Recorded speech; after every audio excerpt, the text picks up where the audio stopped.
ಧನುಷ್ ಅವರು ನಿಮ್ಗೆ ಕಡೆಯದಾಗಿ ಒಂದು ಮಾತು ಹೇಳ್ತಾರೆ, ನೀನು ಅವಾಯ್ಡ್ ಮಾಡು, ತುಂಬ ಇರಿಟೇಷನ್ ಮಾಡ್ಕೋಬೇಡ, ನೀನು ಅವನು ಹೇಳೋವಾಗ ಗಿಲ್ಲಿ ಹೇಳೋವಾಗ ನೀನು ಬೇಡ ಇದೆಲ್ಲ ಬೇಡ ಅಂತ ಹೇಳು ಖಡಾಖಂಡಿತವಾಗಿ ಅಂತ ಧನುಷ್ ಅವರು ಒಂದು ಮಾತು ಹೇಳ್ತಾರೆ.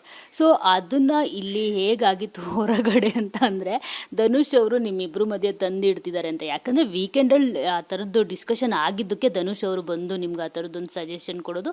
ಧನುಷ್ ಅವರು ನಾನು ಈ ಪ್ರಶ್ನೆ ಕೇಳಿದಾಗ ಅವ್ರು ಹೇಳಿದ್ರು, ಕಾವ್ಯನೇ ನನ್ನ ಹತ್ರ ಬಂದು ನೊಂದ್ಕೊಳ್ತಾ ಇದ್ರು, ಅದಕ್ಕೆ ನಾನು ಈ ಒಂದು ಸಜೆಷನ್ ಕೊಟ್ಟೆ ಅಂತ ಅಂದರು. ಸೊ ಇಲ್ಲಿ ಕಾವ್ಯ ಏನೇ ಮಾಡೋದು ತಪ್ಪು ಅನ್ನೋ ಥರ ಆಗೋಗ್ಬಿಟ್ಟಿತ್ತು. ಒಂದು ಕಾವ್ಯ ಶ್ಯಾಡೋ ಅನ್ನೋರು ಕಾವ್ಯ ದೂರ ಹೋದರೆ ಗಿಲ್ಲಿ ಫ್ಯಾನ್ಸು ಕಾವ್ಯ ದೂರ ಹೋಗ್ಬಿಟ್ರು, ನಮ್ಮ ಹುಡುಗಂಗೆ ಅನ್ಯಾಯ ಮಾಡ್ತಿದ್ದಾರೆ ಅಂತಲೂ ಅನ್ನೋರು. ಕಾವ್ಯ ಒಂದು ರೀತಿ ಹೇಳ್ಬೇಕು ಅಂದ್ರೆ ಅದೇನೋ ಸಿಕ್ಕಾಕೊಳ್ತಾರಲ್ಲ ಒಂದು ಅರ್ಧದಲ್ಲಿ. ಸೊ ಆ ಥರ ಆಗೋಗ್ಬಿಟ್ಟಿತ್ತು ಅಂತ ಅನಿಸುತ್ತೆ ನಿಮ್ಮ ಪರಿಸ್ಥಿತಿ. ಇದು ನಿಜವಾಗ್ಲೂ ನಂಗೆ ತುಂಬ ಸರ್ಪ್ರೈಸಿಂಗು. ಅಂದರೆ ಧನು ವಿಷಯಕ್ಕೆ ಏನು ಬರ್ತಾ ಇದೆ ಮಾತುಕತೆ, ನಾನು ಎಕ್ಸ್ಪೆಕ್ಟೇ ಮಾಡಿರಲಿಲ್ಲ ಈ ಥರದ್ದು ಒಂದು ಕಾನ್ವರ್ಸೇಷನ್ ಆಗಿರುತ್ತೆ ಹೊರಗಡೆ ಅಂತ.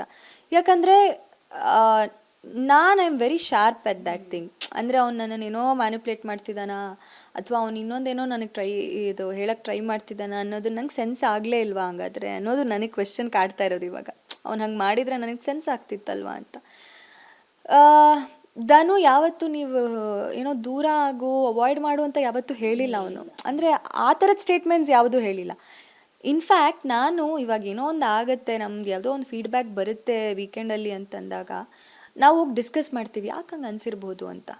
Not only in matter of Gilli. ಈಗ ಅವ್ನಿಗೇನೋ ಧನುಗೇನೋ ಒಂದು ಫೀಡ್ಬ್ಯಾಕ್ ಬಂದಾಗ ಡಿಸ್ಕಸ್ ಮಾಡಿರೋದುಂಟು ನನ್ನ ಹತ್ರ, ನಂದೇನೋ ಫೀಡ್ಬ್ಯಾಕ್ ಬಂದಾಗ ನಾನು ಡಿಸ್ಕಸ್ ಮಾಡಿರೋದುಂಟು. ಆ ಥರ ಡಿಸ್ಕಸ್ ಮಾಡೋದು ಯಾಕೆ ಅಂದರೆ ಪ್ರಾಬಬ್ಲಿ ನಮ್ಗೆ ಇನ್ನೊಂದು ಪರ್ಸ್ಪೆಕ್ಟಿವಲ್ಲಿ ನಮ್ಗೆ ಆನ್ಸರ್ ಸಿಗ್ಬೋದೇನೋ ಅಂತ ನಾನು ಕೇಳಿದ್ದು. ಅಂದರೆ ಯಾಕೆ ಹಿಂಗೆ ಅನಿಸ್ತಿರ್ಬೋದು ಧನು ಅಂತ ಕೇಳಿದಾಗ ಇದಕ್ಕಿರ್ಬಹುದೇನೋ, ನನಗಂತೂ ಹಂಗೆ ಅನಿಸ್ತಿಲ್ಲ. ಯಾಕಂದರೆ ನಾನು ನಿನ್ನ ಹತ್ರದಿಂದ ನೋಡ್ತಿರೋದು, ನನಗೆ ಗೊತ್ತು ಏನು ಅಂತ. ಪ್ರಾಬಬ್ಲಿ ಬೇರೆಯವ್ರಿಗೆ ಯಾಕೆ ಹಿಂಗೆ ಅನಿಸ್ತಿರ್ಬೋದು, ಇದಕ್ಕೆ ಹಿಂಗೆ ಅನಿಸ್ತಿರ್ಬೋದೇನೋ ಅಂತ ಹೇಳ್ದ ಬಿಟ್ಟರೆ ಎಲ್ಲೋ ತಂದಿಟ್ಟ ಅನ್ನೋದು ನನಗೇನೋ ಅನಿಸ್ಲಿಲ್ಲ. ಯಾಕೆ ಜನಕ್ಕೆ ಆ ಥರ ಕನ್ವೆ ಆಯಿತು ಅಂತಲೂ ಅನಿಸ್ಲಿಲ್ಲ. ಆ್ಯಂಡ್ ಅವ್ನು ಹೇಳಿದ್ದಕ್ಕೆ ಇನ್ನೊಂದೇನೋ ಚೇಂಜ್ ಆಯಿತಾ, ಇಲ್ಲ. ಧನು ಹೇಳಿ ನಾನೇನೋ ಇನ್ಫ್ಲುಯೆನ್ಸ್ ಆದ್ನ, ಇಲ್ಲ. ಯಾಕಂದರೆ ಪ್ರತಿ ಸಲ ನಾನು ಹೇಳಿದ್ದೇನೋ ಅಂದರೆ, ನಾನು ಈ ವಿಷಯಕ್ಕೆ ತಲೆ ಕೆಡ್ಸ್ಕೊಳ್ಳೋದು ಯಾವಾಗ ಅಂದರೆ ಸುದೀಪ್ ಸರ್ ಬಾಯಿಂದ ಮಾತು ಬಂದಾಗಷ್ಟೇ. ಯಾಕಂದರೆ ಅವ್ರು ನಮಗೇನೋ ಒಂದು ಹಿಂಟ್ಸ್ ಕೊಡ್ತಿದ್ದಾರೆ ಅಂದರೆ it to help our game. So ನನಗೆ ಅವರೇನೋ ಹೇಳ್ದಾಗ ನಾನು ತಲೆ ಕೆಡ್ಸ್ಕೊಂಡಿದ್ದೀನಿ ಬಿಟ್ಟರೆ, ಬೇರೆ ಯಾರೋ ಏನೋ ಹೇಳಿ ಧನು ಏನೋ ಹೇಳಿ ನಾನು ಇನ್ಫ್ಲುಯೆನ್ಸ್ ಆಗಿ ಗಿಲ್ಲಿನ ಇದು ಮಾಡಿದ್ದೀನಿ, no, it's not like that, not at all. ಅಂದರೆ ನಾನು ಅಷ್ಟು ವೀಕ್ ಮೈಂಡೆಡ್ ಅಂತೂ ಅಲ್ಲ ಅಷ್ಟೇ. ಇದು ನಿಜವಾಗ್ಲೂ ನಂಗೆ ತುಂಬ ಸರ್ಪ್ರೈಸಿಂಗು. ಅಂದರೆ ಧನು ವಿಷಯಕ್ಕೆ ಏನು ಬರ್ತಾ ಇದೆ ಮಾತುಕತೆ, ನಾನು ಎಕ್ಸ್ಪೆಕ್ಟೇ ಮಾಡಿರಲಿಲ್ಲ ಈ ಥರದ್ದು ಒಂದು ಕಾನ್ವರ್ಸೇಷನ್ ಆಗಿರುತ್ತೆ ಹೊರಗಡೆ ಅಂತ.